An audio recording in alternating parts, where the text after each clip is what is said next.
walking alone in the streets of Kain na natin tong gawing content, yung kanyang comment mga idol. Idol, paano mag-pointing? Halimbawa, ang schedule ay 10 AM. Anong oras ang pakain at gaano karami ng pakain at ng mga patuka? Pellet lang ba? Wow! Napakasarap naman gawing content to. Ito yung mga paborito ko. Okay, then syempre dagdag natin dito mga idol, yung kay Idol Kael Alberto. Paano malalaman na point ang ating alaga? Yun! May tanong din ako dyan syempre. Hindi tayo mawawalan yan. Okay, so ano mga idol? Ano ba yung alaga natin? Gusto ba magpa-point o ayaw? Ano ba yung pinakamahirap na linyadang i-point mga idol? At saka bakit ba mahirap i-point yung ating alaga? Isa-isay natin yan mga idol. Ganito yan. Hindi naman eksakto yan na 10 AM talaga. Sigurado ako dyan mga idol. Ngayon, mag-a-adjust kayo. Tatantayin yung mga idol kung yung sinusundan nyo, kung gaano kabilis matapos yung kanilang laro doon. So, basta mahalaga, kung halimbawa, sige, focus muna tayo mga idol sa 10 AM. Ang kailangan, 9:15 to 9:30 mga idol, patak ka na ng Dragon Driver.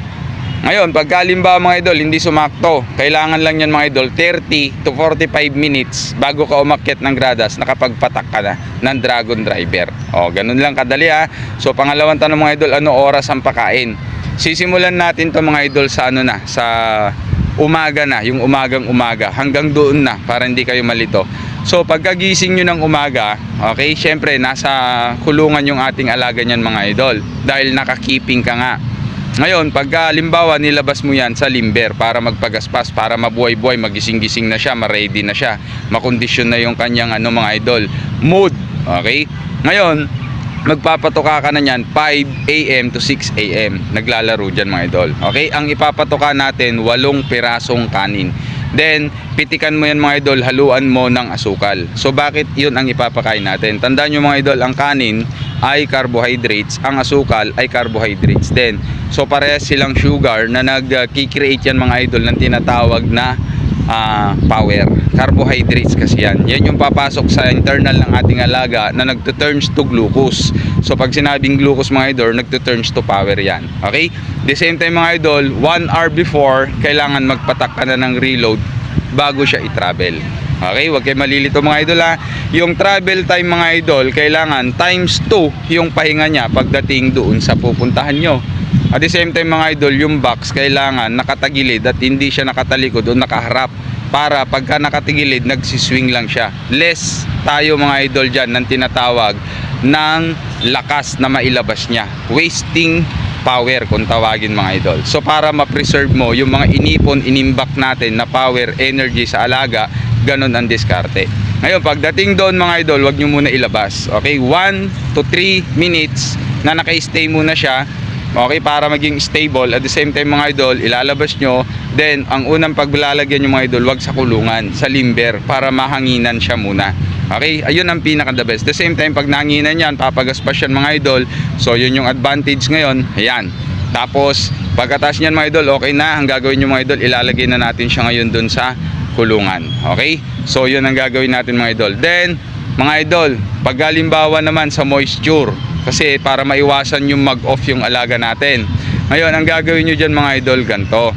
Kakapain mo, titignan mo yung pinakahipon niya mga idol kung matubig. Kung matubig yan mga idol, ang gagawin lang natin, bibigyan nyo ng patukan na pellet. So pag halimbawa naman mga idol, nagdadry na siya, ang ibibigay nyo naman mga idol is saging. So para hindi kayo magkaroon ng tinatawag mga idol na bad weight, ang kailangan natin gawin dyan mga idol, kung gaano na lang kalaki yung kanyang iniipot, ganun na lang din kadami ang inyong ibibigay na patuka.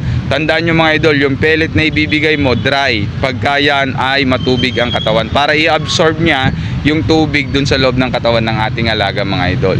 So alam nyo mga idol, ang mga mahirap i-point na bloodline, number 1 is sweater. Kasi gustong gusto niyan talaga mga idol na piga. So napakahirap pumiga ng pumiga mga idol.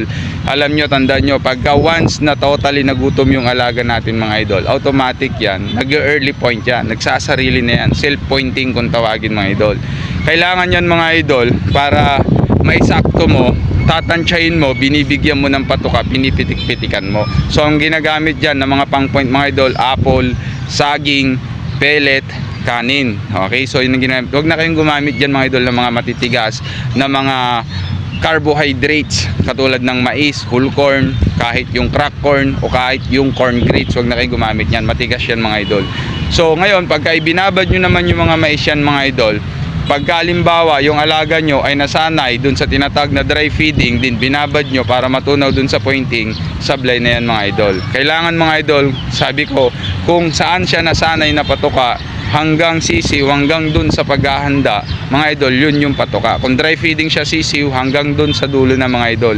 Ngayon, ang gagawin mo lang mga idol, pag halimbawa, gumagamit ka ng mga dry feeding, huhugasan mo lang yung grains. Okay, tatanggalin mo lang yung mga preservative na nakadikit sa grains.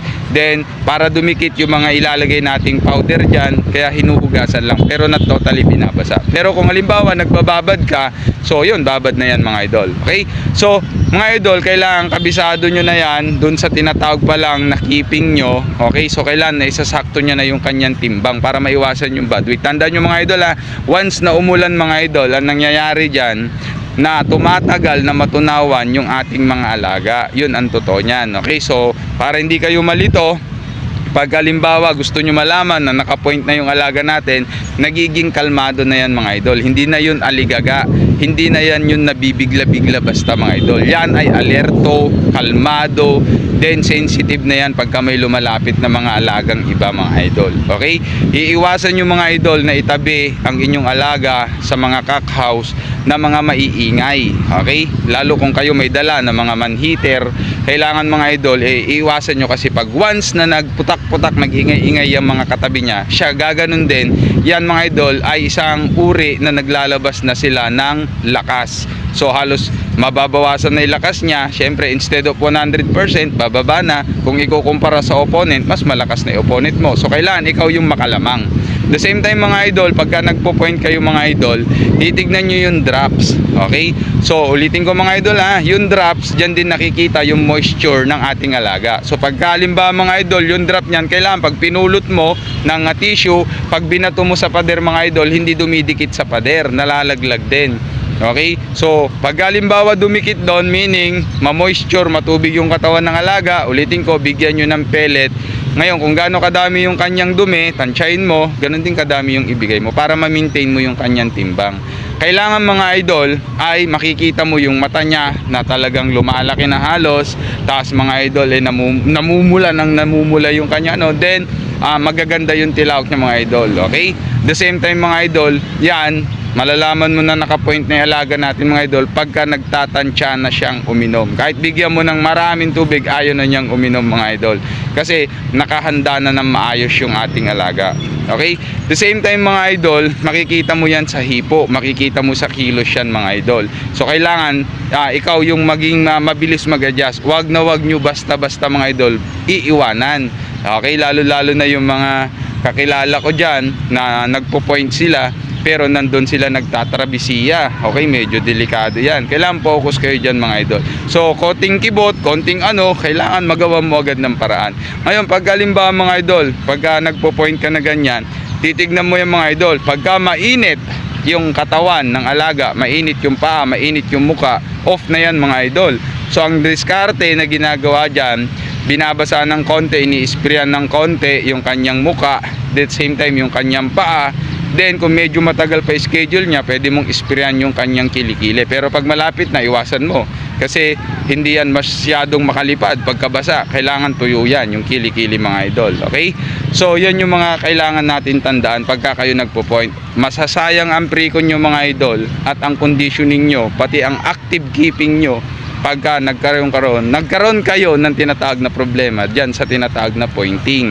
Last touch. Pag sinabing last touch, yan na yung huli na talagang iingatan at magiging kabisado mo. Okay? So, pag halimbawa mga idol ulitin ko, pagka 30 to 45 minutes, okay na lang, at ikaw na yung i-schedule na umakyat doon, magpapatak ka na ngayon mga idol ng tinatawag ng dragon driver. 8 drops yan mga idol. Okay? So, huwag nyo kalimutan mga idol na mag-like and share and